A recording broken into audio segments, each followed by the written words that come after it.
আলাইকুম। আমরা ঘরোয়া হোটেলের নিচে আছি আমেনা ভবনে। আমাদের ওস্তাদ ট্রান্সফার হয়ে চরঙ্গীর থেকে আমেনা ভবনে আসছে। অবস্থা বেশি ভালো না, সিরিয়াস অবস্থা। দুই বন্ধু একসাথে আছে। আমরা এখন দুই বন্ধুর সাথে কথা বলবো। প্রথম হাবিব ভাইয়ের সাথে বলি। মুন্না ভাই বকা দিব কি অবস্থা বুঝলাম না।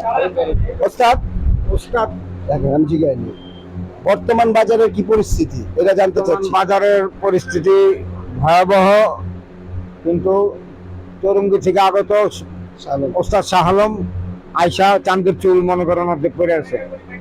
আর রমজানে তো মনে করেন গুয়ের গন্ধ টিকুনি যায় না, এমন গুয়ের গন্ধ কাস্টমার সব ভাগ্যা যায়।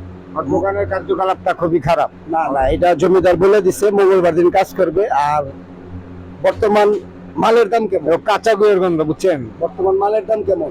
মালের দাম তো চড়া। কেন এটা? কেন চায়নার ইম্পোর্টার এখন মনে করেন খুব ভয়াবহ অবস্থায় আছে। এটা বড় মালের অবস্থা কেন? কথা তুমি